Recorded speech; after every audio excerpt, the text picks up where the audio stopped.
बिस्मिल्लाहिर्रहमानिर्रहीम। अस्सलाम वालेकुम नादरीन, आप यूट्यूब चैनल देख रहे हैं। मैं इमरान खान हूँ। क्योंकि इमरान खान बहुत महंगा पेट्रोल खरीद के आलमी मंडी से 150 रुपये लीटर में बेच रहा था और उसमें भी वो मुनाफा कमा रहा था। अब जो मौजूदा सरकार है ये इमरान खान की निस्बत लगभग 30% सस्ता पेट्रोल अब खरीद रहे हैं और उसके बावजूद 150 रुपये का नहीं बेच रहे, 300 रुपये का बेच रहे हैं। और एक हफ्ता मजीद इन्होंने ये कीमतें बरकरार रखने का फैसला किया।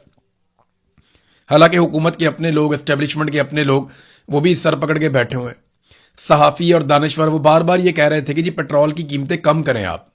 वज़रा ने यह दावा किया था कि जिस रफ्तार से हम ये पेट्रोल और डीजल की कीमतें बढ़ा रहे हैं, इसी रफ्तार से हम पेट्रोल और डीजल की कीमतें कम भी करेंगे। लेकिन उस रफ्तार से ना तो पेट्रोल की कीमत कम हुई, ना तो डीजल की कीमत कम हुई, बल्कि अब होगा ये कि अरबों रुपया पाकिस्तानी अवाम की जेबों से मजीद लूट मार करके निकाल लिया जाएगा। यही तरीका वारदात है। कभी जंग के बहाने पैसा लूटो, कभी अमन के बहाने पैसा लूटो, कभी मुश्किल फैसलों का कहकर पैसा लूटो, कभी कौम को हमारा साथ देना पड़ेगा ये कहकर पैसा लूटो, और कुछ भी करके ये पैसा लूटते रहते हैं। इनको दूसरा तरीका ही कोई नहीं आता, क्योंकि पाकिस्तान की मईशत चल नहीं रही। अगर मईशत चल रही होती ना तो इनको इस तरह आवाम की जेबें काटने की ज़रूरत ना पड़ती। लेकिन ये फिर भी शायद काट ही लेते, क्योंकि ये देखें ना, और रिपोर्टें भी आ रही हैं कि पार्लियामेंट की मंजूरी के बगैर 3177 अरब रुपए खर्च कर दिए गए।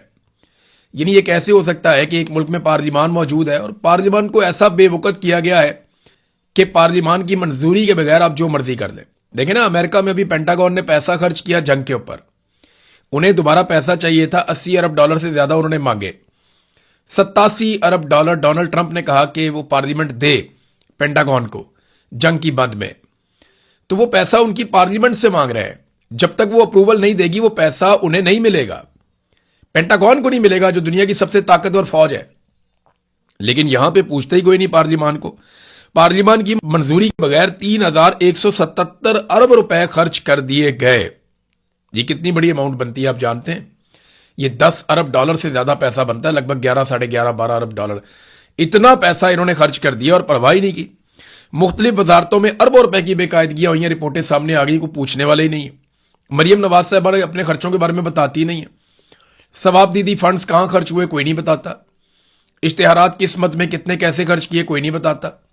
अरबों रुपया इन्होंने इश्तिहारों के ऊपर लगा दिया और इनकी सारी की सारी तवज्जो इस बात पे है कि जमीन पे कुछ हो या ना हो, मशहूरी हमारी होनी चाहिए, टिकटॉक हमारे बनने चाहिए, इश्तिहारात हमारे लगने चाहिए, हर जगह मरियम नवाज की शक्ल नजर आनी चाहिए। और नवाज शरीफ की शक्ल भी कहीं ना कहीं अब ये लगा देते हैं। पहले तो नवाज शरीफ को थोड़ा बहुत आगे रखते थे, कहीं ना कहीं उसका फोटो चिपका देते थे, लेकिन अब नवाज शरीफ को आहिस्ता आहिस्ता बाहर ही कर दिया। अब या तो फील्ड मार्शल आसिम मुनीर का फोटो लगाते हैं, या छोटे मियाँ साहब जिनको वजीर आजम बनाया गया उनकी लगा देते हैं, या जाली फार्म 47 पे टिकटॉकर को वजीर आला बनाया गया उसका फोटो कहीं ना कहीं चिपका देते हैं। और किसी का फोटो भी ये नहीं लगाते। और इश्तिहारात के ऊपर उन्होंने कमर कसी हुई है कि जितने ज्यादा से ज्यादा इश्तिहारात ये देकर मीडिया को खरीद लें, बस यही एक कोशिश है जो ये लोग दिन रात करते हैं। अजीबोगरीब किस्म के पाकिस्तान में कवानीन पास किए जा रहे हैं, अजीबोगरीब किस्म के रूल्स मुतारिफ करवाए जा रहे हैं। अभी एक अरसलान आदम साहब का मसला उठा और पाकिस्तान में बहुत सारे जो समझदार लोग हैं वो ये समझा रहे हैं FBR को और हुकूमत को कि ये मत करो। मैंने कुछ अर्सा पहले आपको खबर भी दी थी कि इन्होंने एक इख्तियार दे दिया FBR को, जिसके मर्जी अकाउंट में से पैसे निकाल लेते हैं। ऐसा नहीं होता कि FBR किसी का अकाउंट खाली कर दे, जनाब आपने टैक्स नहीं दिया, आपने फला नहीं किया, ये नहीं किया तो हम आपका अकाउंट खाली कर रहे हैं। नहीं, हाँ, अकाउंट को आप ब्लॉक कर सकते हैं, उसको आप होल्ड कर सकते हैं। आप पैसे निकाल नहीं सकते, पैसों को होल्ड कर सकते हैं और फिर उसका मुकदमा चल सकता है। उस मामले के ऊपर जो है वो तहकीकात हो सकती हैं, उसके ऊपर खतो किताबत हो सकती है। यहां पूरी दुनिया में ऐसा होता है कि कोई ऐसी ट्रांजैक्शन हो जाए या कुछ इस किस्म की ट्रांजैक्शन जिस समझ ना आए बैंक को, या सिस्टम में कहीं खराबी हो जाए तो वो फौरी तौर पे ब्लॉक कर देते हैं, तमाम पेमेंट्स को ब्लॉक कर देते हैं, होल्ड कर देते हैं। उसके बाद आप दरखास्त देते हैं, वो सिस्टम उसको देखता है और उसके बाद आपको वापस आपकी सहूलत मिल जाती है। लेकिन पाकिस्तान में इन्होंने अजीबोगरीब काम किया। जनाब आप बैठे हुए घर में या कहीं पे भी आप सो रहे हैं, FBR आपके बैंक में से पैसा निकाल कर दे जाएगा। जब आप ये करेंगे ना, तो मुजीबुर रहमान शामी साहब ने भी इसके ऊपर एक स्टेटमेंट दिया। उन्होंने कहा जी इस तरह तो लोग अपना पैसा बैंकों में रखना ही छोड़ देंगे। तो जब लोग बैंकों में पैसा रखेंगे नहीं तो कारोबार कैसे करेंगे? और कारोबार के अंदर तो लोगों की वैसे ही दिलचस्पी नहीं है। तो अगर लोग बैंकों में पैसा नहीं रखेंगे तो सरकार को कैसे पता चलेगा कितना पैसा कहां से आ रहा है और कहां पे जा रहा है? तो सरकार तो फिर टैक्स मांग ही नहीं सकेगी। ये हालात हो जाएंगे सरकार के।